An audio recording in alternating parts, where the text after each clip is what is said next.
स्वर सुधा मंच पर प्रस्तुत है मालती जोशी की कहानी पिया पीर न जानी।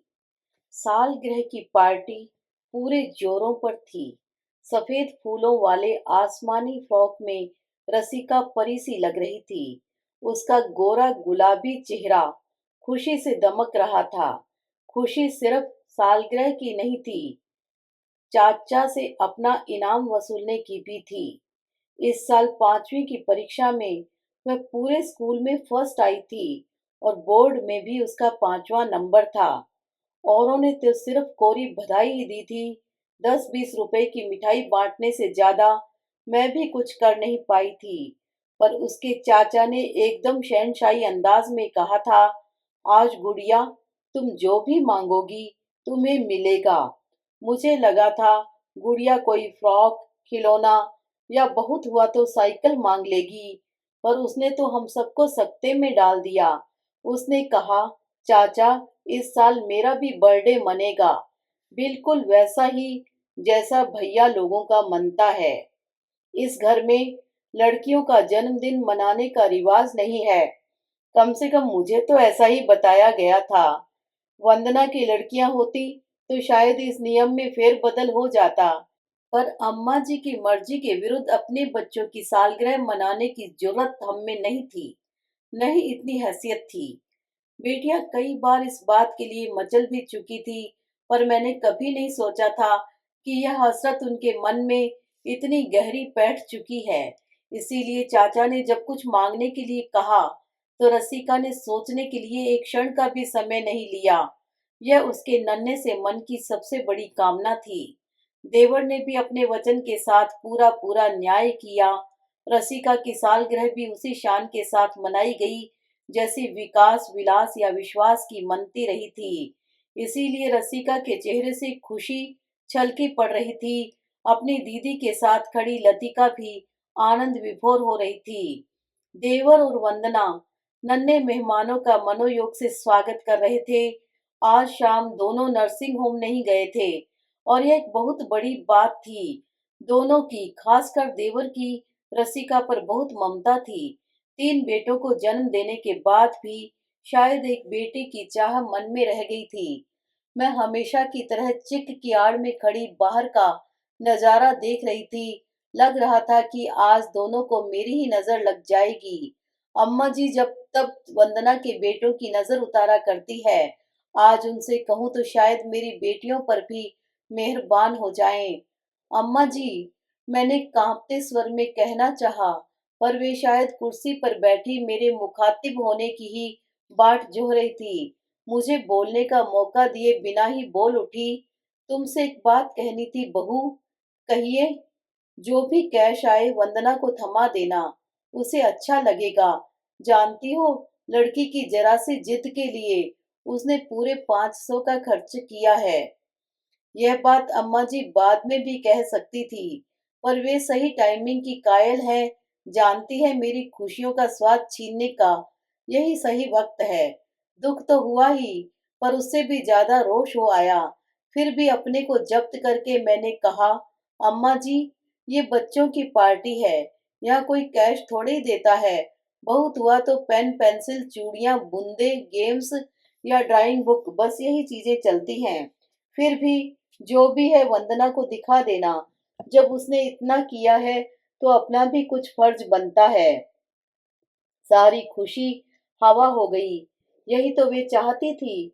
उन्हें हमेशा यह डर लगा रहता है कि हम लोग इस तथ्य को भूल न जाएं कि हम किसी की मेहरबानियों पर जी रहे हैं, इसीलिए याद दिलाती रहती हैं।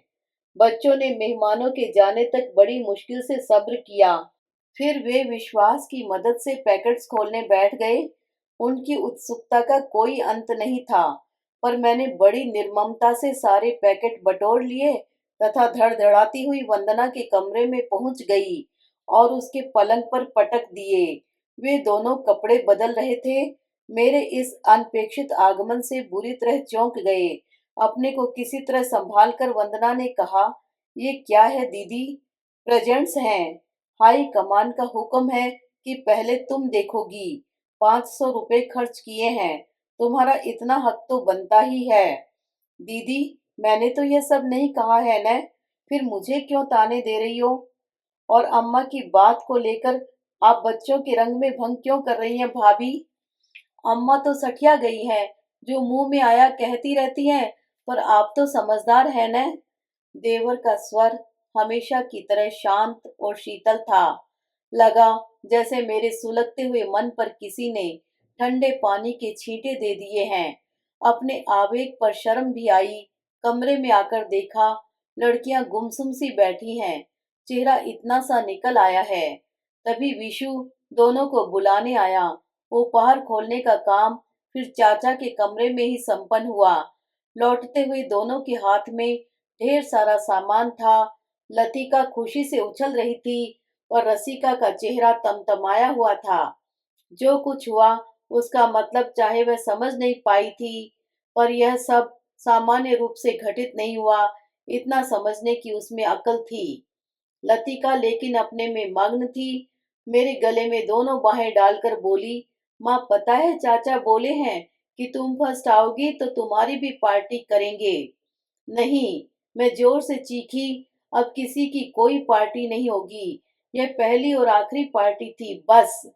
क्यों मम्मी? इसलिए कि तुम मम्मी की बेटी हो। और कहते कहते मैं बिलख पड़ी। इतनी देर से जिन आंसुओं को थाम रखा था, वे बेरोक रोक टोक बह निकले। रमा रमा, होश में आओ रमा।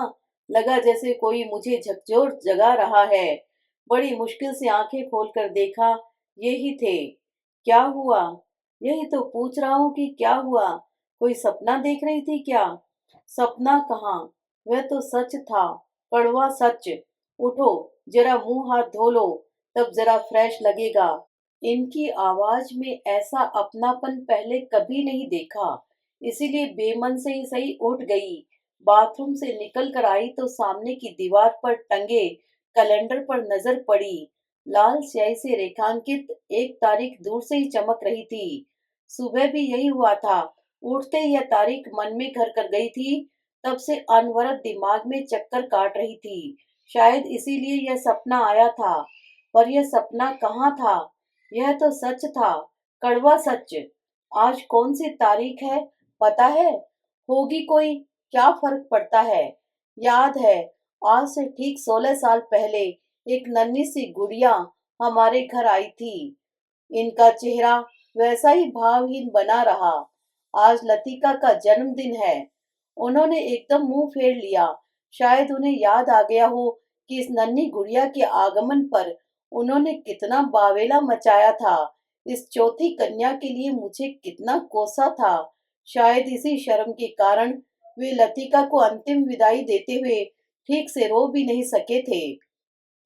अम्मा जी का कहना था कि दुख ने उन्हें पत्थर बना दिया था, पर सच तो यह है कि पत्थर तो वे शुरू से ही थे। यह दुख उन्हें पिघला सकता तो बड़ी बात होती।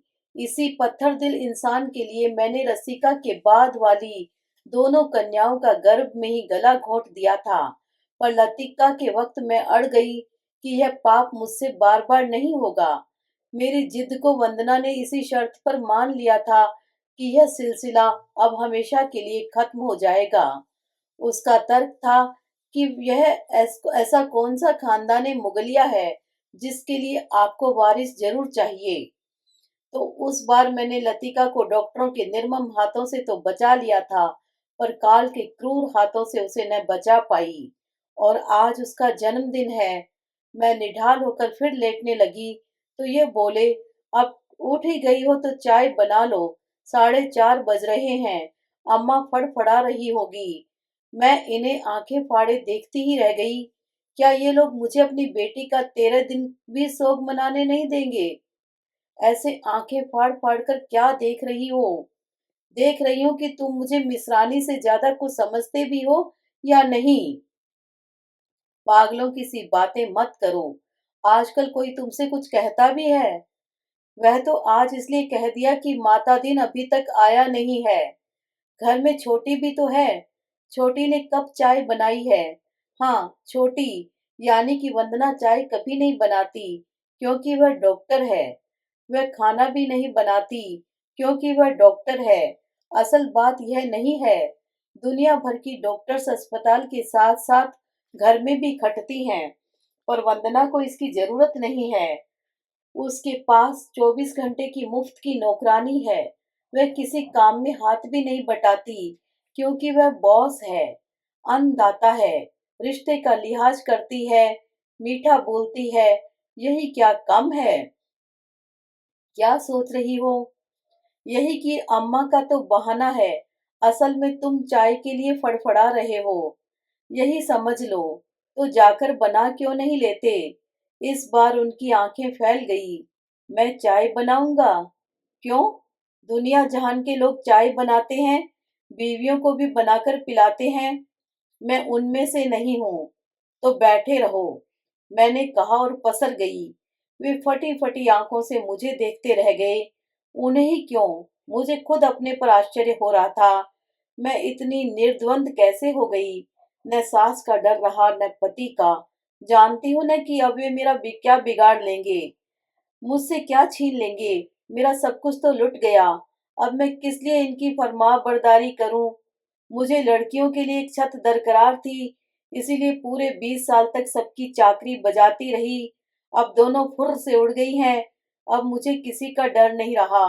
लड़कियां मुझे हर डर से, चिंता से मुक्त कर गई हैं। ये मेरे सामने आकर बैठ गए। मैं तुम्हारा दुख समझता हूँ रमा, पर तुम्हें अब अपने आप को संभालना होगा। किसी के चले जाने से जिंदगी तो समाप्त नहीं हो जाती न। मेरी तो हो गई है। अगर सांस के चलने को ही जिंदा रहना कहते हैं, तो मैं जिंदा हूँ, वरना अब मेरा अग जग से कोई नाता नहीं रहा। उनका चेहरा फिर पहले की तरह भावहीन हो गया। जाहिर है, जो व्यक्ति पल भर को अपनी चाय की तलब नहीं भुला सकता, वह मेरे दुख की परिभाषा क्या समझेगा। पलंग पर लेटे लेटे मैं अपलक नेत्रों से पंखे को देख रही थी। वह अनवरत घूम रहा था। उसे यूं घूमते देखकर मुझे भी चक्कर आ रहे थे। आंखों की रोशनी धुंधलाने लगी थी। उस धुंधली रोशनी में मुझे एक गुलाबी यूनिफॉर्म पंखे से झूलती नजर आई। पंखे की तेज गति के साथ वह भी होड़ ले रही थी, पर मुझे लग रहा था कि किसी भी क्षण वह फर्श पर धम से आ गिरेगी। सांस रोककर मैं उस दारुण क्षण की प्रतीक्षा कर रही थी। पंखे की घरघराहट किसी आसन मरण व्यक्ति के गले की घरघराहट सी लग रही थी। उससे मेरे कान फटे जा रहे थे। मैं उठकर पंखा बंद करना चाह रही थी, पर मेरे हाथ पांव जवाब दे गए। रमा, रमा सुनो, विकास आया है। विकास और विभा दोनों आए हैं। बड़ी मुश्किल से मैंने पंखे से अपनी दृष्टि हटाकर उनकी ओर देखा। कौन आया है? विकास। विकास और विभा दोनों आए हैं। उनके चेहरे का उल्लास मुझे शूल सा चुभा। मैंने खींच कर कहा, आए हैं तो मैं क्या करूं? जाकर आरती उतारूं? कम से कम उठकर बैठ तो सकती हो। वे लोग शायद इधर आते ही होंगे। कोई लाट साहब है वे जो। मेरी बात पूरी भी न हो पाई कि विकास भीतर आ गया। ये अपनी खास शोक मुद्रा में मुंह लटकाकर बैठ गए। बेचारा विकास भी सिर झुकाकर उनके पास बैठ गया। वह मेरी ओर देखने का साहस नहीं जुटा पा रहा था, पर मैं उसे अपलक देख रही थी। मुझे नन्हा विकास याद आ रहा था, जो रात दिन बड़ी माँ के कमरे में घुसा रहता था। वंदना अपने पेशेंट्स में छोटे विलास में व्यस्त रहती। लाड़ प्यार को तरसता विकास मुझसे चिपटा रहता। फिर रसिका हुई और वह नन्ही गुड़िया का संरक्षक बन गया। उम्र के साथ साथ भाई बहनों का यह अकृत्रिम प्यार भी पनपने लगा। वे लोग 5 भाई बहन थे, 3 भाई 2 बहनें। बाहर वालों को कभी पता ही नहीं चला कि वंदना के बच्चे कौन से हैं और मेरे कौन से। राखी और भाई दूज साल के सबसे बड़े त्योहार होते थे और महीनों उनकी प्रतीक्षा होती थी। प्लान बनते थे। हायर सेकेंडरी के बाद इंजीनियरिंग की पढ़ाई के लिए विकास नानी के पास जयपुर गया और पहली बार रिश्तों में दरार पड़ी। विकास को बार बार एहसास दिलाया गया कि वे तुम्हारी सगी बहनें नहीं हैं। विकास क्रमशः दूर होता चला गया। उसकी देखा देखी विलास भी कटने लगा। पता नहीं क्यों विशु भी चिड़ा चिड़ा सा रहने लगा और उसकी यह खींच उसके प्रत्येक वाक्य से परिलक्षित होने लगी। लड़कियां बेचारी भोली थी, इस बदलाव से दुखी होती और भाइयों को मनाने का जत्न करती, पर उनकी जैसे हर बात लड़कों को खटकने लगी। विकास की शादी में तो हद ही हो गई। कितनी उमंग से उन्होंने कपड़े बनवाए थे, कितनी हसरत से भाभी की प्रतीक्षा की थी, पर सब पर पानी फिर गया। पहले तो विकास को इन दोनों का उसके दोस्तों के सामने इठलाना इतराना ही अखर गया। फिर शादी की हर रस्म में बहनों के नेक मामा की लड़कियां करने लगी। दोनों बेचारी अपना सा मुंह लेकर रह गई। सबसे बुरा तो तब लगा जब उपहारों में यह कहकर कटौती की गई कि कोई सगी ननद तो है नहीं। नई नवेली भाभी ने भी दोनों को हाथ भर की दूरी पर ही रखा। इसका पाठ भी शायद वह घर से पढ़कर आई थी। इसीलिए विकास की शादी के बाद रसिका का मन घर से एकदम उचट गया। भाइयों के संरक्षण में एक आश्वस्ति सी अनुभव करती थी वह। जब उसमें व्यवधान पड़ा तो उसने अपने स्नेह का आलंबन बाहर खोजना शुरू किया। विकास को देखकर वह सारा इतिहास याद आ गया था। मन एकदम काठ हो गया। दरवाजा फिर बजा। इस बार विभा थी। शायद अम्मा जी ने ठेल ठाल कर भेजा हो, नहीं तो इस कमरे में वह कभी नहीं आती। पैर छूने की रस्म भी वह बड़े बेमन से अदा करती है। मैं तो बचना चाहती हूँ, पर अम्मा जी बुलाकर मुझे उसके सामने कर देती हैं कि लो अपनी बड़ी सास के पैर छुओ। विभा आई, पैर छूने का इशारा सा किया और फिर मेरे पलंग पर बैठ गई। पिछले 10 मिनट से कमरे में सन्नाटा था, पर विभा के सामने तो कुछ न कुछ बोलना ही था। विकास ने ही पहल की। यह सब कैसे हो गया बड़ी माँ? क्या मालूम बेटा, कैसे हो गया। पता होता तो हम लोग होने देते, इन्होंने कहा। लेकिन चाचा, घर में इतने लोग थे, क्या कोई भी उसे रोक नहीं सका? घर में तो कुछ हुआ ही नहीं न। यह कांड तो उसके क्लासरूम में हुआ है। वह तो चौकीदार शाम को दरवाजा बंद करने आया, तब उसकी नजर पड़ी। तब तक तो सब कुछ खत्म हो चुका था। लेकिन घर में इतने लोग थे, किसी से तो उसने अपने मन की बात कही होगी। सुनने की फुर्सत किसके पास थी विकास? मैंने कसैले स्वर में कहा। सब लोग तो कहने में लगे हुए थे। कहनी अनकहनी सब तो कह डाली। बड़ी तो सामने थी नहीं, इसी पर मन की भड़ास निकाल ली। और हर बार यह ताना भी कि अब इससे शादी कौन करेगा। भावुक लड़की थी, नहीं सह पाई। पर बड़ी ने, मेरा मतलब है रसिका ने भी तो अच्छा नहीं किया। इन्हें तो सुनकर इतना शौक लगा था। विभा ने मुंह खोला, पर मैंने तवज्जो नहीं दी और विकास से कहा, अब आई हो तो लगे हाथ उसकी भी मातम पुरसी कर डालो विकास, क्योंकि इस घर के लिए तो वह मर ही चुकी है। ऐसा नहीं कहते बड़ी माँ, छोटी बहन है मेरी, जहाँ भी रहे सुख से रहे। पर आप ही बताइए, ऐसा कदम उठाने से पहले उसे कुछ सोचना चाहिए था कि नहीं? कैसे घर में पली बड़ी है वह, और अब ऐसे अदने से आदमी के साथ गृहस्थी करेगी। हमारे दुख की बात जाने दीजिए। ऐसी शादी से क्या वह खुद भी सुखी हो पाएगी? सुख की परिभाषा सबकी अलग अलग होती है विकास। प्रेम अंधा होता है यह तो सुना था, पर इतना अंधा होता है यह पता नहीं था। विभा ने मुंह बिचकाकर कहा, जाति धर्म उम्र, रसिका ने किसी एक बात का तो ख्याल किया होता।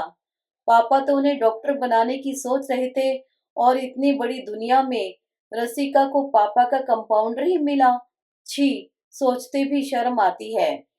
विकास ने आंखें तरेर कर बीवी की ओर देखा, पर तब तक वह अपनी बात कह चुकी थी। मैंने कहा, विभा, तुम्हें शर्म करने की कोई जरूरत नहीं है। इतनी बड़ी दुनिया है, तुम किस किस की जवाबदेही करती फिरोगी।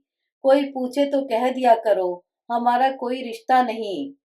रिश्ते ऐसे टूटते हैं बड़ी माँ। इन रिश्तों में अगर जरा भी दम बाकी होता न विकास, तो लड़कियां अपने आप को इतना असुरक्षित, इतना असहाय न समझती। अपनों पर जरा भी भरोसा होता तो बाहर आश्रय न खोजती। पर उन्हें तो हमेशा यही लगता रहा कि वे इस घर पर बोझ हैं। दोनों ने अपने अपने ढंग से इस बोझ को हल्का कर दिया। अब उन्हें भूल जाओ।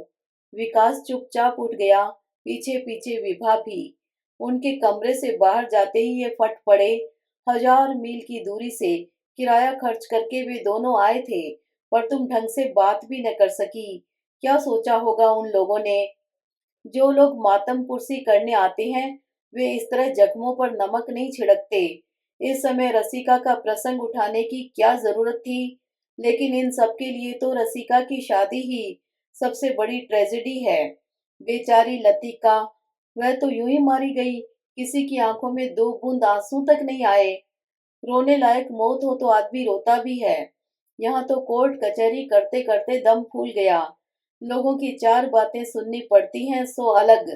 दोनों ने कहीं मुंह दिखाने काबिल नहीं रखा। इससे तो मैं निसंतान ही रह जाता तो अच्छा था। कम से कम यह मनस्ताप तो न झेलना पड़ता। भगवान ने तुम्हारी सुन ली है। निसंतान ही हो गए हो तुम अब। यही वर थोड़ा जल्दी मांग लेते तो अच्छा था। लड़कियों के पर निकलने से पहले ही हिसाब साफ हो जाता। तुमसे तो बात करना ही बेकार है। अपने साथ दूसरों का दिमाग भी खराब करती हो। इस घर को तुमने कभी ठीक से समझा ही नहीं। खुद भी दुखी होती रही, लड़कियों के मन में भी जहर बोती रही। इसीलिए आज यह दिन देखना पड़ा है। शुरुआत में सचमुच मैं इस घर को, इन लोगों को जान नहीं पाई थी, पर वह बहुत पुरानी बात है। अब तो सबका भीतर बाहर जान गई हूँ। उन दिनों हम माँ बेटी पुश्तैनी मकान के 1.5 कमरे में गुजारा कर रही थी। बाकी मकान छोटी जीजी की शादी में ही बिक चुका था। हर लड़की की शादी में अम्मा का कुछ न कुछ बिकता गया था। बड़ी जीजी की शादी में मकान पर शामत आई थी। उमा की शादी में अम्मा का गहना गुड़िया बिक गया था। पर अब तो अम्मा के पास बेचने को कुछ भी नहीं रह गया था। इसीलिए मेरी शादी की आशा दुराशा मात्र रह गई थी। उल्टे मुझे गुजारे के लिए नौकरी करनी पड़ रही थी। उसी दौरान एक दिन शांति बुआ अचानक घर पधार गई।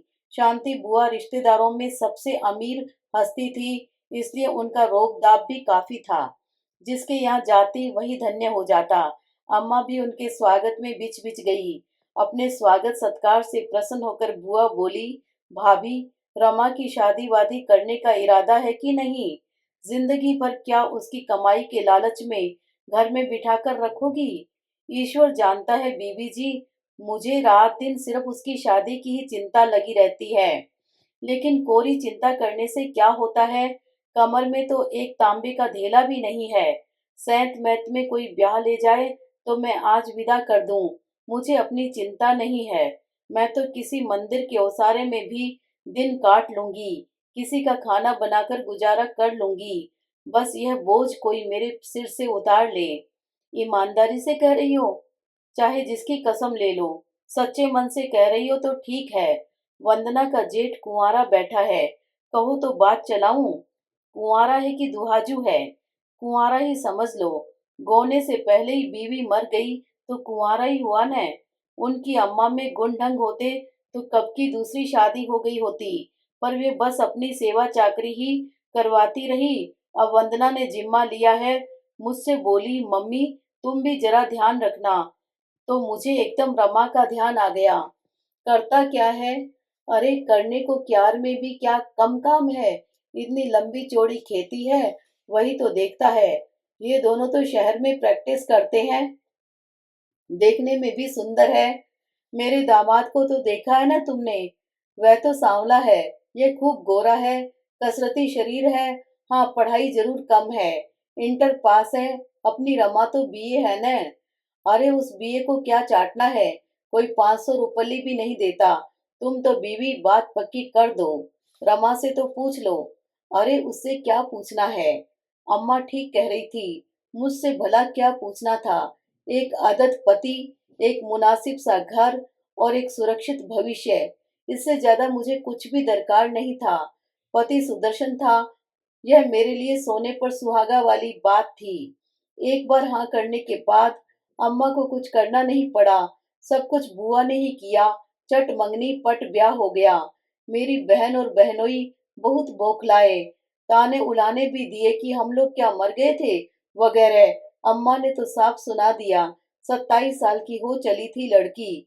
तुम्हारी मेहरबानियों का और कब तक इंतजार करती। सेंत मेंत में इतना अच्छा घर वर दिलाने के लिए माँ जिंदगी भर के लिए बुआ की कर्जदार हो गई थी। यह तो शादी के कुछ दिनों बाद पता चला कि इस शादी ने मेरी सास को भी बुआ का एहसानमंद बना दिया था। एक बार अम्मा के पास गई थी तो रिश्ते की एक और बुआ से मुलाकात हो गई। मुझसे तो खैर उन्होंने कुशल मंगल ही पूछा, पर माँ से बोली, तुम्हारे दामाद कुछ काम धंधा करने लगे कि नहीं? काम क्या करेंगे, खेती बाड़ी देखते हैं बस। बुआ फिक से हंस दी, बोली, शांति बड़ी चतुर है भाभी, उसने अपनी बेटी के सिर की बला तुम्हारी बेटी के सर डाल दी। मतलब? अरे निठल्ला मुस्टंडा आदमी दिन भर घर में बैठा रहता है तो किसे अच्छा लगता है। वंदना तो गांव जाने से भी डरती थी, पर सास भी क्या करे, ढंग का कोई रिश्ता ही नहीं मिल रहा था।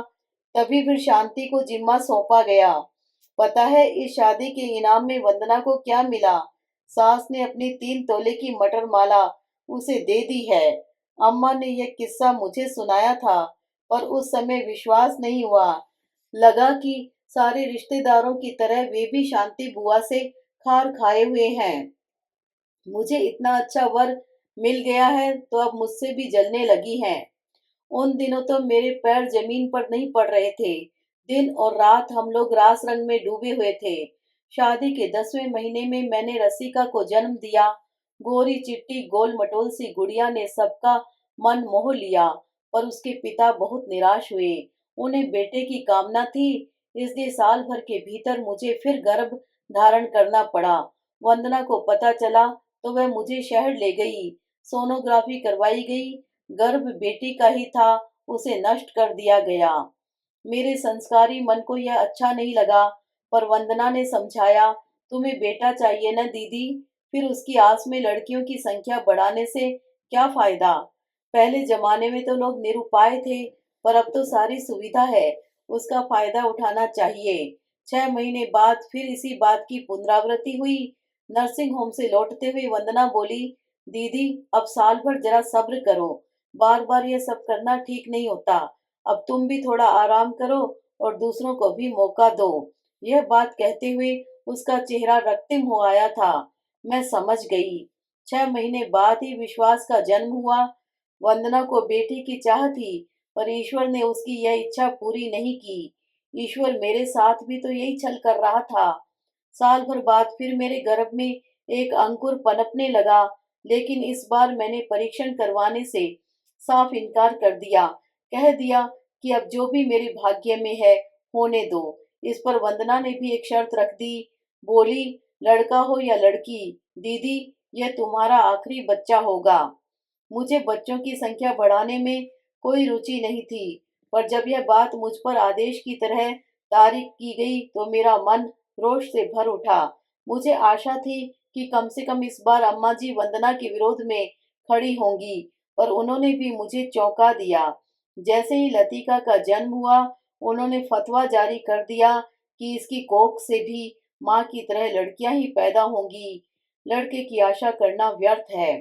ये जरा भी राजी नहीं थे, पर देवर ने समझाया, भाभी की हालत अब ऐसी नहीं है कि वे और प्रसव को झेल सकें। कल को कुछ हो गया तो लड़कियां अनाथ हो जाएंगी। वंदना ने नुक्ता जोड़ा, लड़का हो या लड़की, पालने तो हमें ही है न। हमारे तो समझ लो कि 5 हो गए। यह बात उसने सामने तो नहीं कही, पर इस ढंग से कही कि हम तक पहुंची गई। पहली बार अपनी पराधीनता का बोध हुआ। लतिका के जन्म के कुछ समय बाद ही हम लोग हमेशा के लिए देवर के पास शहर में आ गए। गांव की जमीन और घर दोनों बेच दिए गए। देवर ने शहर में यह शानदार बंगला बनवाया था। एक 3 मंजिला नर्सिंग होम वे बनवा रहे थे, और नर्सिंग होम सिर्फ सीमेंट लोहे से तो नहीं बनता, उसके लिए उपकरणों की आवश्यकता होती है, फर्नीचर की जरूरत होती है। इसीलिए पुरखों की जायदाद बेच दी गई। इस तरह हमेशा के लिए देवर के यहाँ आकर रहना मुझे अच्छा नहीं लगा था, पर कोई उपाय नहीं था। एक तो सारे फैसले अम्मा जी करती थी, उन पर अपील की गुंजाइश नहीं थी। दूसरे वंदना ने दबी जबान से यह जता दिया था कि 2 घरों का खर्च झेलना उन लोगों को बहुत भारी पड़ रहा है। इससे तो अच्छा है सब लोग एक साथ रहें। इस शानदार बंगले में निचले तल्ले का यह कमरा और उससे लगी बालकनी हमारे हिस्से में आई थी। पिछले कई सालों से मेरी दुनिया इसी में सिमट कर रह गई थी। अम्मा जिंदा थी तब एक आध बार उनसे मिलने के बहाने चली भी जाती थी। उनकी मृत्यु के बाद तो मैं भी इस चार दीवारी में कैद होकर रह गई। बहनें इस घर की रईसी से खौफ खाती थी। बहनोई इनके निठल्लेपन का मजाक बनाते थे, इसलिए उन लोगों से भी नाता जैसे टूट ही गया। देवर ने हमारे साथ कोई अन्याय नहीं किया। हमारा जो भी हिस्सा बनता था हमारे नाम बैंक में जमा करवा दिया। वे तो लड़कियों के नाम की एफडी भी करवाना चाहते थे, पर लड़कियों की दादी और पिता दोनों ने इस बात का विरोध किया। मेरे या लड़कियों के नाम कहीं 5 पैसे भी जमा नहीं हो सके। इतना सारा रुपया अनायास पाकर इनका दिमाग कुलांचे भरने लगा। ये मूंछों पर ताव देकर नित नई योजनाएं बनाने लगे। लड़कियां जब छोटी थी तो उन्हें हम सिखाते थे, what is your father? My father is a businessman. बहुत सालों बाद रसिका ने एक दिन अचानक पूछ लिया था, माँ, डैडी एग्जैक्टली क्या बिजनेस करते हैं? दुर्भाग्य यह था कि रसिका जब तक यह प्रश्न पूछने लायक हुई, इनके सारे बिजनेस फ्लॉप हो चुके थे।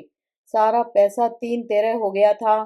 शुरू में मुझे लगता था कि इतने पैसों में तो हम कहीं अलग से एक छोटा सा घर लेकर रह सकते थे, पर अम्मा जी के रहते एक शहर में दो घरों की बात सोचना नामुमकिन था। अब सोचती हूँ, अच्छा ही हुआ। अगर लौटकर इन्हीं लोगों की शरण में आना पड़ता तो कितनी ग्लानि होती।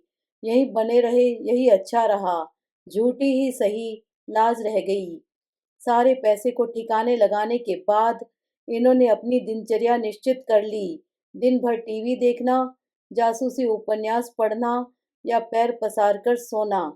मेरे लिए संतोष की बात यही थी कि इन्हें कोई बुरी लत नहीं लगी, नहीं तो पैसा आदमी को क्या नहीं सिखाता। बेटे की सकर्मण्यता के लिए अम्मा जी मुझे ही कोसती, कहती एक लक्ष्मी घर में आती है तो घर भर देती है। एक ये हंसी आई है कि पुरखों की जायदाद भी बिकवा दी। पुरखों की जायदाद के बिकने का दुख वे भूल नहीं पाती थी। वंदना तो लक्ष्मी थी, दोनों हाथों से कमा रही थी। वंदना कुछ न भी कमाती तब भी उससे कुछ कहने की ताब अम्मा जी में नहीं थी। वंदना भरे पूरे घर से आई थी। उसके सिर पर बाप का साया था, पीठ पर भाई का हाथ था। अभागी तो मैं थी, इसीलिए बलि का बकरा बनी हुई थी। चाहती तो मैं भी नौकरी कर सकती थी। मेरे पास बीए की डिग्री थी, 5-6 साल का अनुभव था, पर इनकी रईसी आड़े आ गई। इतने बड़े घर की बहू मास्टरनी बने, यह इन्हें गवारा नहीं था। यूं तो वंदना भी बाहर जाकर कमा रही थी, पर वह किसी की गुलाम नहीं थी, अपनी मालकिन आप थी। वंदना भी बोली, दीदी अब तुम्हें नौकरी करने की क्या जरूरत है? हम दोनों कमा तो रहे हैं। सच देखा जाए तो मैं तुम्हारे भरोसे ही निश्चिंत होकर काम करती हूँ। हम दोनों बाहर रहेंगी तो घर का क्या होगा? बच्चों को कौन देखेगा? इससे तो बल्कि भाई साहब कुछ करते तो अच्छा लगता। भाई साहब ही कुछ करने वाले होते तो क्या बात थी, पर सिर उठाकर चलना शायद मेरे भाग्य में ही नहीं था। जब तक हाथ में पैसा रहा ये शाह खर्च बने रहे, घर में भी थोड़ी बहुत इज्जत बनी रही। पर जैसे ही हालत पतली होने लगी, स्थितियां बदलती गई। घर में इनकी हैसियत एक फालतू सामान से अधिक नहीं रह गई। नौकर चाकर तक इनकी अवज्ञा करने लगे। बच्चे इनसे कतराते रहते। वंदना तो पहले भी कभी सामने नहीं पड़ती थी, जरूरत भी नहीं पड़ती थी। सबका उठना बैठना अलग था, खाने पीने का समय अलग था। महीनों में एक आध बार किसी तीज त्योहार के मौके पर ही हम लोग साथ खाना खाते। उस समय ये यदि कोई मजेदार बात सुनाने लगते तो वंदना उपेक्षा के भाव से उठ जाती, या फिर उसी समय पति के कान में फुसफुसाकर कोई गैर जरूरी बात करने लगती। मुझे यह सब कुछ बहुत अपमानजनक लगता। दो एक बार इनसे कहने का प्रयास भी किया, पर ये मुझी पर बरस पड़ते। छोटे घर से आई हो न, इसीलिए तुम्हारे दिमाग में ये छोटी छोटी बातें आती हैं। अब इस पर चुप कर जाने के सिवाय मैं क्या कर सकती थी? मुझे ही नहीं, लड़कियों को भी कभी कभी ये बातें बेहद खलती थी। रसिका अक्सर कहती, माँ डैडी दिन भर हॉल में क्यों बैठे रहते हैं? चाचा के पास कोई गेस्ट आते हैं तो चाचा इंट्रोड्यूस तक नहीं कराते। माँ डैडी से कहो न कि भैया के दोस्तों से न बोला करें। उन्हीं के साथ फिल्मों की, क्रिकेट की चर्चा करने बैठ जाते हैं। बाद में वे लोग कितनी मजाक बनाते हैं, पता है? कभी उन्हीं से कह बैठती, डैडी आपको जो चाहिए हमसे या माँ से मंगवाया कीजिए। आप घंटों माता दिन या गंगा को आवाज देते रहते हैं और वे जवाब नहीं देते, सुनकर भी अनसुना कर जाते हैं। बेटी की बात सुनकर वे आग बबूला हो जाते और उसी को डांटने लगते। वह भुनभुनाती, औरों पर तो बस चलता नहीं है, हम पर गुस्सा उतारते हैं। सच तो यह है कि आदमी एक बार आत्मसम्मान ताक पर रख दे तो कुछ भी असहनीय नहीं रहता। देवर सचमुच देवता पुरुष हैं। अम्मा जी अपने व्यंग्य बाणों से और वंदना अपने व्यवहार से चाहे जो जतलाती रही हो, देवर ने हमें कभी यह आभास नहीं होने दिया कि हम उनके सहारे पल रहे हैं। वे हमारे आश्रयदाता हैं। बच्चों में भी उन्होंने कभी फर्क नहीं किया। मेरे बच्चों ने हमेशा अच्छे स्कूलों में शिक्षा पाई, अच्छा पहना, अच्छा खाया। खाने की तो खैर कोई समस्या ही नहीं थी। रसोई मेरे ही जिम्मे थी, पर और भी किसी चीज का अभाव कभी महसूस न होने दिया। जब भी मौका लगता वे चुपचाप 100-200 मेरे हाथ में दे जाते। इस बात का पता न कभी उनकी बीवी को लगा, न मेरे पति को। वंदना को पता लग भी जाता तो शायद इतना खतरा नहीं था, पर खाली दिमाग शैतान का घर होता है, ये इस बात का गलत अर्थ भी लगा सकते थे। रसिका का हायर सेकेंडरी में फर्स्ट क्लास आया तो चाचा ने उसे घड़ी इनाम में दी। कहा कि अगर डॉक्टर बनोगी तो मैं तुम्हें आगे की पढ़ाई के लिए बाहर भी भेजूंगा। अपने बच्चों में से कोई डॉक्टर नहीं बन सका, इसका उन्हें दुख था। विकास इंजीनियर था, विलास आर्मी में जा रहा था, विशु तो अभी जमीन टटोल रहा था, छोटा भी था। रसिका पर उनकी आशाएं केंद्रित थी। वैसे भी रसिका पर उनकी बहुत ममता थी। पहले साल रसिका का पीएमटी में सिलेक्शन नहीं हो सका। बहुतों का नहीं होता है, पर इस घर में रसिका को किसी ने माफ नहीं किया। ताने उलाहने और उपदेशों की झड़ी लग गई, इसलिए वह बहुत नर्वस हो गई। दूसरी बार उसने फॉर्म तो भरा, पर पढ़ते पढ़ते अक्सर उसका दिमाग सुन्न हो जाता था। परिणाम वही हुआ जो होना था। वह हिम्मत हार गई, पर चाचा ने हौसला बनाए रखा। तीसरी बार महंगे कोचिंग क्लास की फीस भरी गई। इस बार मैं भी नर्वस हो रही थी। इससे तो अच्छा था लड़की बीएससी ही कर लेती। तीसरे साल विशु भी उसके साथ हो गया था, हालांकि वह पीईटी की तैयारी कर रहा था। फिर भी एक प्रतियोगिता की संभावना तो हो ही गई थी। रसिका और भी नर्वस और भी अनमनी हो गई थी। उस दिन शाम को जब विशु अपनी क्लास के लिए जा रहा था तो मैंने आवाज देकर कहा था, विशु बेटे, तुम्हारी दीदी हड़बड़ाहट में फाइल और पेन घर पर ही भूल गई है।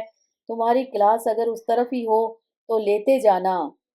विशु कुछ देर मौन खड़ा रहा, फिर बोला, बड़ी माँ, दीदी आजकल जिस क्लास में जाती है वहाँ फाइल की जरूरत नहीं पड़ती। क्या मतलब? मतलब आप दीदी से ही पूछ लेना। सबको लगता है कि बड़ी माँ कि मेरे पापा के पास बहुत पैसा है, पर वह इतना फालतू भी नहीं है कि यूं जाया किया जाए। विशु की बात सुनकर मैं सन्न रह गई थी। सोच लिया था कि आज ही लड़की से जवाब तलब करूंगी। तब मुझे पता नहीं था कि विशु की बात इन्होंने भी सुन ली है। शाम को जैसे ही उसने कमरे में कदम रखा, इन्होंने गरज कर पूछा, कहाँ से आ रही हो? क्लास से। उसकी बात पूरी भी न हो पाई थी कि तड़ से एक चांटा उसके गाल पर पड़ा। पल भर को हम तीनों माँ बेटी सन्न से रह गए। लतिका ने दौड़कर कमरे का दरवाजा बंद कर लिया ताकि बाहर से कोई यह दृश्य न देख सके।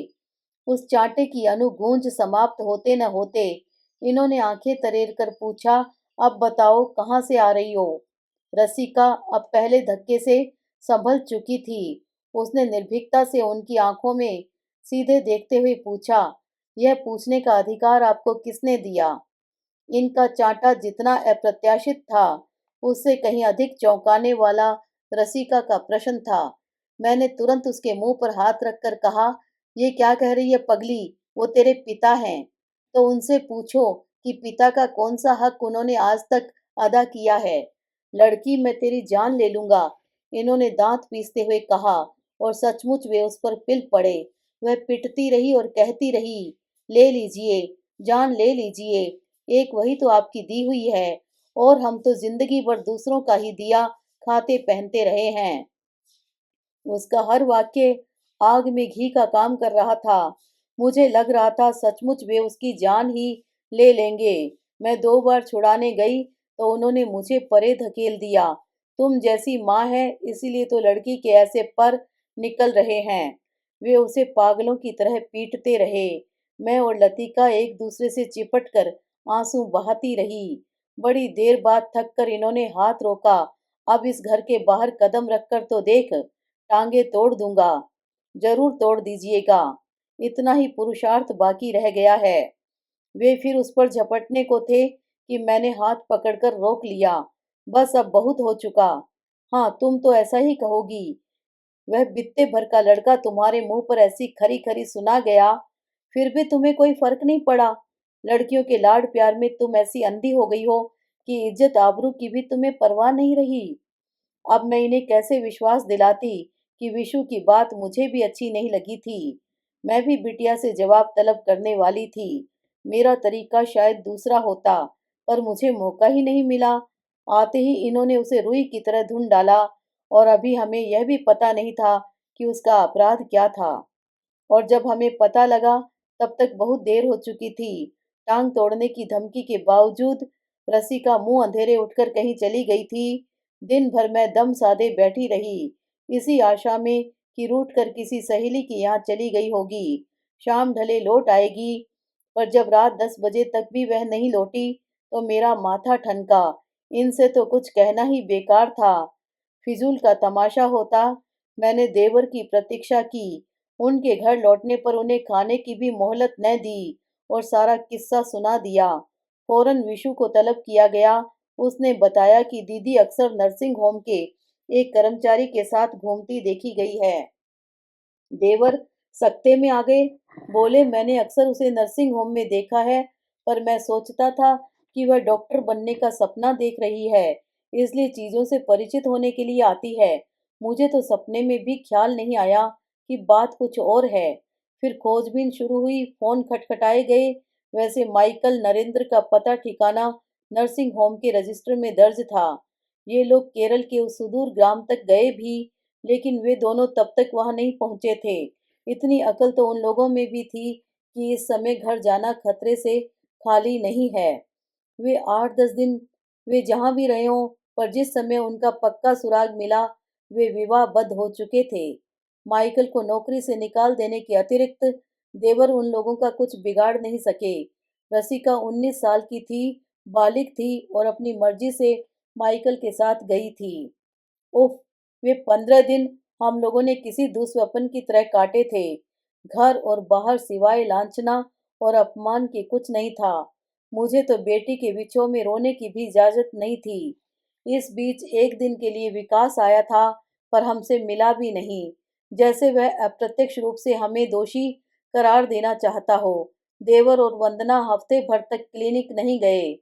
अम्मा जी रात दिन वंदना को मेरी शादी के लिए कोसती रही। पतिदेव अलग मुंह फुलाए बैठे थे, जैसे बेटी के किए कराए में मेरा बराबर का हिस्सा हो। किसी को रसिका के अनिश्चित भविष्य की चिंता नहीं थी। किसी ने यह जानने की कोशिश नहीं की कि उसने ऐसा खतरनाक कदम क्यों उठाया था। सबको अपनी बदनामी की चिंता थी। दुख था तो यही कि लड़की इज्जत का कचरा कर गई। ऊहा-पोह की इन घड़ियों में लतिका की और किसी का ध्यान नहीं था। किसी को यह देखने की फुर्सत नहीं थी कि उस पर क्या बीत रही है। किसी को इसकी चिंता नहीं थी कि जिल्लत की यह घड़ियां वह कैसे झेल रही है। उसे बिल्कुल ही भुला दिया जाता तब भी गनीमत थी, पर अम्मा जी तो दिन में 100 बार उसे आशीर्वाद दे रही थी कि बहन की तरह वह भी एक दिन फुर्र हो जाए। कहती, बड़ी ने किरिस्तान ढूंढ लिया, तू किसी मियाँ के साथ चली जाना। हमारी तो सातों पीढ़ियां तर गई। भगवान ऐसी संतान किसी को न दे। उनकी बातें मेरा भी कलेजा छलनी कर जाती थी। लतिका तो हमेशा से ही बड़ी संवेदनशील थी। वह रसिका की तरह तेज तर्रार नहीं थी। मन की बात कभी होठों तक नहीं लाती थी, पर उसके कोमल मन के लिए यह भार असहनीय हो गया होगा। बड़ी शांत लड़की थी, बिना कुछ शोर शराबा किए चुपचाप हमारी जिंदगी से चली गई। भाभी जी, कोई लगातार मुझे फुसफुसाकर आवाज दे रहा था, पर नजर नहीं आ रहा था। बेचैन होकर मैं उठ बैठी, फिर एक बार ध्यान से सुना और खिड़की का पर्दा जरा सा हटा दिया। बाहर माली बाबा खड़े थे। बड़ी बेबी आई है, वे फुसफुसाए। मेरा जी धक से रह गया। कहाँ है? किसी ने उसे देखा तो नहीं? ना, सड़क के ऊ पार आटू खड़ो है, बामें बैठी है। मुझे चप्पल पहनने का भी होश नहीं रहा। जैसी लेटी थी वैसी ही उठकर भागी। सड़क के उस पार सचमुच ऑटो खड़ा था। बंगले की ओर का भाग पर्दे से ढका था। उस ओर जाकर देखा तो देखती रह गई। अपनी ही बेटी शादी के बाद ऐसी अनोखी लगने लगती है। मैं उसका वह रूप आंखों में भर लेना चाहती थी कि सैलाब सा आ गया। फिर पता ही नहीं चला कब वह मेरे गले से आ लगी। कितनी देर तक हम दोनों एक दूसरे को आंसुओं से भिगोती रही। ऑटो स्टार्ट होने की आवाज से मैं चौंकी। हम लोग जा कहाँ जा रहे हैं गुड़िया? यहाँ सड़क पर खड़े होकर तो हम बात नहीं कर सकते न माँ। लेकिन लड़की तू यहाँ आई ही क्यों? वे देखेंगे तो तुझे गोली मार देंगे। उन्होंने आज तक मच्छर भी मारा है जो मुझे मारेंगे। और अगर इतना सा भी स्पार्क उनमें बाकी है तो मुझे खुशी ही होगी। वह मरण भी मैं सिर माथे लूंगी। चुप कर, मैंने उसके मुंह पर हाथ रखकर कहा। क्या तुझे अपनी माँ पर जरा भी दया नहीं आती? मेरा पहला घाव तो सूखने दे। माँ के लिए ही तो दौड़ कर आई हूँ। वह भावुक होकर बोली। लतिका का सुना तो रहा नहीं गया माँ। जानती थी दुख की घड़ी में तुम इस समय बिल्कुल अकेली हो। एक बार फिर हम दोनों शोक के सागर में डूब गई। तब तक ऑटो एक घर के आगे रुक गया था। यह माइकल का घर है। उसने ऑटो से उतरते हुए कहा। आए हैं तो अब हम लोग सामान भी ले ही जाएंगे। कहाँ जाओगी? दुनिया बहुत बड़ी है माँ, और जिसके हाथ में हुनर है उसके लिए 100 दरवाजे खुल जाते हैं। मैं भी नर्सिंग की ट्रेनिंग लेने की सोच रही हूँ। अप्लाई कर दिया है। नर्सिंग? गुड़िया, तेरे चाचा तुझे डॉक्टर बनाना चाहते थे। पर मैं क्या बनना चाहती थी यह मुझसे कभी नहीं पूछा गया। हम लोग जिंदगी भर दूसरों की दया पर जीते रहे, इसीलिए दूसरों की इच्छाएं भी ओढ़ते रहे। भूल ही गए कि हमारा अपना भी एक मन है, उसकी कोई अभिलाषा है। क्या बनना चाहती थी तुम? अब तो याद भी नहीं आता। लेकिन ये मेरा ही नहीं, आम हिंदुस्तानी बच्चे का दुर्भाग्य है कि उसे अपनी मंजिल ढूंढने की आज़ादी नहीं मिलती। अक्सर माँ बाप उन पर अपनी इच्छा लाद देते हैं। लेकिन अगर माँ बाप बच्चों को एक आकार देना चाहते हैं तो वह एक सहज स्वाभाविक बात होती है। जब दूसरे यही करते हैं तो वह एक एहसान हो जाता है। अगर मैं डॉक्टर बन भी जाती तो जिंदगी भर इस एहसान का भार मुझे ढोना पड़ता। चलो, जो कुछ हुआ अच्छा ही हुआ। बहुत बड़ी बड़ी बातें करने लगी है तू। बड़ी जो हो गई हूँ। गुड़िया, तू खुश तो है न? कैसी लग रही हूँ? इस क्षणिक आवेग की बात जाने दे।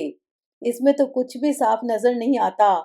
पर सपनों की यह धुंध जब छंट जाएगी, जिंदगी के कठोर यथार्थ से सामना होगा, तब तू कैसे निभा पाएगी? मुझे तो यही सोच सोच कर डर लगता है। माँ, दुनिया में गरीब लोग भी रहते हैं और मजे में रहते हैं। खुशी तो अपने भीतर से उपजती है, वह बाहरी चीजों में थोड़ी ही मिलती है। मुझे कष्टों की परवाह नहीं है। आदत नहीं है तो हो जाएगी। अपने घर के लिए, अपने पति और बच्चों के लिए खटने में भी एक आनंद है। पर तुम इस बात को नहीं समझ पाओगी, क्योंकि तुम हमेशा दूसरों के लिए खटती रही हो। मैंने कोई जवाब नहीं दिया। समझ गई कि नया नया प्रेम, नया नया जोश उसके सिर पर चढ़कर बोल रहा है। ईश्वर करे वह ऐसी ही खुश बनी रहे। माँ, उसने गंभीर स्वर में कहा। खास बात जो मैं कहने आई थी वो तो रह ही गई। सुनो, जिस दिन तुम्हें ऐसा लगे कि अब उस घर में तुम्हारा गुजारा हो नहीं सकता, तुम मुझे सूचित करना। मैं तुम्हें पता दे जाऊंगी। सच कहूँ गुड़िया, मेरा तो आज भी वहां दम घुट रहा है। तो फिर सोचना क्या है? चलो मेरे साथ। तुम पहले अपना कोई ठिकाना तो करो। मेरा भार कहाँ ढोती फिरोगी? तुम क्यों किसी पर भार बनोगी? अपना बोझ तुम खुद उठा सकती हो। मैं? और नहीं तो क्या? क्या तुम्हें हनुमान जी की तरह अपनी शक्ति का भान दिलाना पड़ेगा? क्या तुम भूल गई कि एक जमाने में तुम अपने साथ अपनी माँ का भी निर्वाह करती थी? चाहो तो दोबारा अपने पैरों पर खड़ी हो सकती हो। मुझे अपने कानों पर विश्वास ही नहीं हुआ। मैंने दिमाग पर जोर देकर 22 साल पहले वाली रमा को याद करने की कोशिश की। लगा कि शरीर में एक नई स्फूर्ति का संचार हो रहा है। मैंने उसके दोनों हाथ पकड़कर कहा, अगर यह सब कुछ सच है गुड़िया, तो मेरे लिए खड़े रहने भर की जगह ढूंढ दे। उस घर में तो अब मुझसे सांस भी नहीं ली जाती। लौटते समय वही ऑटो मुझे घर से थोड़ी दूर तक छोड़ गया। रसिका इस बार साथ नहीं आई। रास्ते में मुझे एकाएक ख्याल आया, वह माइकल तो कहीं नजर आया ही नहीं। शायद संकोच के कारण वह सामने न आया हो, पर मुझे भी तो एक बार भी उसका ख्याल नहीं आया। जिसके कारण यह सारा महाभारत हुआ, उसको मैं एकदम भूल ही गई। बेटी से मिलकर ही जैसे मेरे प्राण तृप्त हो गए। लेकिन रसिका ने क्या सोचा होगा? अभी रसिका के साथ इस व्यक्ति का संदर्भ जोड़ने में मुझे देर लगेगी, पर वह इस बात को नहीं समझेगी। वह तो इसे उपेक्षा ही मानेगी। बहुत पछतावा हुआ मुझे। बेटे की खातिर ही सही, माइकल को भी असीसना जरूरी था, पर अब लौटने का कोई उपाय नहीं था। घर आ गया था। फाटक पर ही इनसे सामना हो गया। गुर्राकर बोले, ऐसी सिलबिल सी कहाँ से चली आ रही हो? गुड़िया से मिलने गई थी। आश्चर्य! मुझे उत्तर देने में एक क्षण भी नहीं लगा, बल्कि वे ही चौंक गए। विस्फारित नेत्रों से मुझे देखते हुए बोले, गुड़िया से मिलने? मतलब कहाँ?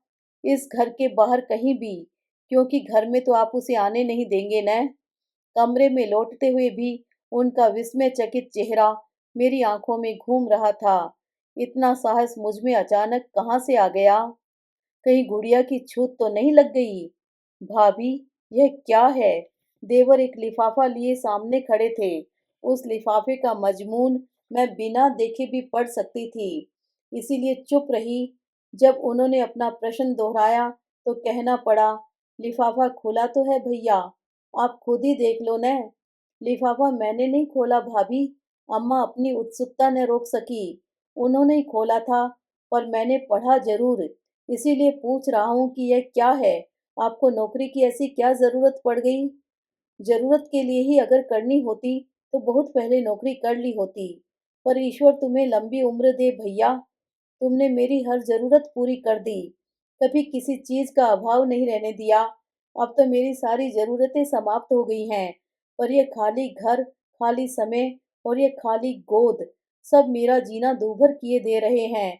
इसीलिए एक छोटी सी कोशिश कर रही हूँ। आपका दुख मैं समझता हूँ भाभी, यह भी जानता हूँ कि यह दुख सांत्वना से परे है। अगर नौकरी करने से आपका दिल बहलता है तो जरूर कीजिए, पर उसके लिए घर से इतनी दूर जाने की क्या जरूरत है? मैं इस घर से ही तो भागना चाहती हूँ। यहाँ रहूंगी तो ये यादें मुझे पागल बना देंगी। वे थोड़ी देर चुप रहे। कनखियों से उन्होंने भाई की ओर देखा, जो खिड़की के पास इजी चेयर पर लेटे पुस्तक पढ़ रहे थे, पर मैं जानती थी कि उनके कान इधर ही लगे हुए हैं। भाभी, देवर ने आवाज थोड़ी धीमी कर ली, आपका दुख बहुत बड़ा है, मैं मानता हूँ, पर क्या वह आपका अकेले का है? जिस तरह संतान का सुख पति पत्नी मिलकर भोगते हैं, उसी तरह संतान का दुख भी साझा होता है। आप सिर्फ अपने ही बारे में सोचेंगी, दादा को अकेला छोड़ देंगी, तो यह तो अन्याय होगा न। वे बेचारे भाई के दुख से विगलित हो रहे थे, पर उनका भीगा स्वर मुझे कहीं से भी छू न सका। सूखी हंसी हंसकर मैंने कहा, सुख दुख बांटने की बात सुनने में बहुत अच्छी लगती है, पर यह कला एक दिन में नहीं आती। इसकी शुरू से आदत डालनी होती है। उम्र के इस पड़ाव पर आकर अब कुछ नया करने का हौसला नहीं रहा। इससे अधिक मैं क्या कहूँ? आप तो खुद समझदार हैं। उन्होंने फिर कोई प्रतिवाद नहीं किया। लिफाफा मेरे हाथ में देकर धीरे से कमरे के बाहर चले गए। उनके जाते ही बड़े भाई मेरी ओर मुखातिब हुए, कहाँ जा रही हो? एक छात्रावास में मैथ सुपरिंटेंडेंट का जॉब मिला है। जिंदगी भर जो किया है उसी को भुना रही हूँ। अप्लाई करने से पहले किसी से पूछने की जरूरत भी नहीं समझी। पूछने पर क्या आप हाँ कर देते? मना तो मैं अब भी कर सकता हूँ। जरूर कर सकते हैं, पर शायद मुझे रोक नहीं पाएंगे। उन्हें इस तरह के दो टूक उत्तर की आशा नहीं थी। गुस्से में उन्होंने हाथ की किताब फर्श पर पटक दी और चिल्लाए, तुम इतनी आजाद हो गई हो। इस घर में मुझे बांधने के लिए कुछ नहीं रह गया है, मैंने शांत स्वर में कहा। वे चीखे, यह मत भूलो कि अभी मैं जिंदा हूँ। ईश्वर करे आप 100 साल जिंदा रहें, पर अब मैं यह मृतप्राय जिंदगी और नहीं जी सकती। यहाँ मेरा दम घुटता है, मैं खुली हवा में सांस लेना चाहती हूँ। यह क्यों नहीं कहती कि तुम उस कुलक्षणी के पास जाकर रहना चाहती हो? नौकरी का तो बहाना है। मान लो यही सच हो तो हर्ज क्या है? अगर कोई माँ अपनी इकलौती संतान के पास जाकर रहती है तो उसमें गलत क्या है? वे गुस्से से तिलमिला गए। वह ऑर्डर उन्होंने मेरे हाथ से छीन लिया और उसके टुकड़े टुकड़े करके हवा में उछाल दिए। मैं निर्लिप्त भाव से उनका यह कृत्य देखती रही। उन कागज के टुकड़ों में मेरा भविष्य बंद नहीं था जो मैं विचलित होती। वह तो मात्र फोटोकॉपी थी। ऑर्डर तो मेरे पास 4 दिन पहले ही पहुंच चुका था। पर रसिका जानती थी कि घर में यह धमाका करने की मेरी हिम्मत नहीं होगी, इसलिए यह जिम्मा उसने अपने ऊपर ले लिया था। मुझे हफ्ते भर बाद ज्वाइन करना था, पर घर में सबने जैसे अभी से मुझसे नाता तोड़ लिया था। सबकी नाराजगी के बावजूद मैं धीरे धीरे अपनी पैकिंग कर रही थी। वैसे पैक करने को था ही क्या, अपना कहने लायक सामान तो नहीं के बराबर था। अपनी कहने लायक साड़ियां भी गिनती की थी, शेष सब वंदना के मन से उतरी हुई थी। उन्हें ले जाने का मन नहीं हुआ।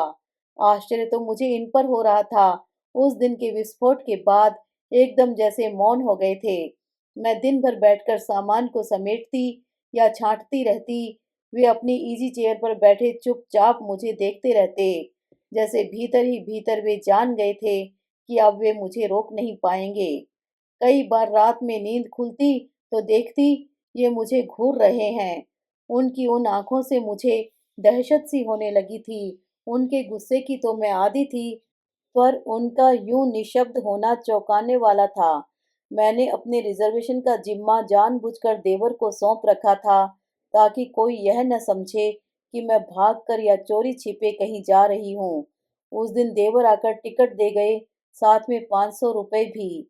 जाते जाते भी आपको तंग कर रही हूँ न? जब भी जरूरत हो इसी तरह तंग करती रहिएगा, उन्होंने भीगे कंठ से कहा। झुककर मेरे पैर छुए और बाहर निकल गए। मेरे जाने में अभी पूरे 36 घंटे बाकी थे, पर लग रहा था आज ही उन्होंने अंतिम विदाई दे दी हो। वंदना भी साथ आई थी, औपचारिक पूछताछ करके चली गई। उससे भी कुछ अच्छी सी बात करने का मन था, पर उसकी कठोर मुख मुद्रा ने मेरे मन की सारी तरलता सोख ली। वह नाराज थी और अपनी नाराजगी मुझ पर जता देना चाहती थी। दूर की ही सही, पर कहने को हम दोनों बहनें थी। पर हम दोनों में वह बहनापा कभी नहीं पनप सका। वह हमेशा मालकिन बनी रही और उसने मुझे यह कभी भूलने नहीं दिया कि वह मुझे इस घर में लाई है। उन लोगों के जाते ही ये उठकर मेरे पास आ गए। मुझे डर हुआ कि इस टिकट का भी वही हश्र न हो जो मेरे ऑर्डर का हुआ था। पर शायद मेरा डर बेबुनियाद था। उनका रुख इस समय जरा भी आक्रामक नहीं था, बल्कि चेहरा खासा बुझा बुझा सा लग रहा था। पिछले दिनों की तरह उनकी आंखें भी दर्द में डूबी हुई थी। उन्होंने मेरे दोनों हाथ अपने हाथ में लेकर कहा, तो रमा, तुम सचमुच चली जाओगी? इस बात का मैं क्या उत्तर देती, केवल हाथ में रखे टिकट को देखती रही। रमा, अगर तुम रुक नहीं सकती तो मुझे अपने साथ ले चलो। तुम्हारे बिना मैं यहाँ अकेला नहीं रह सकता।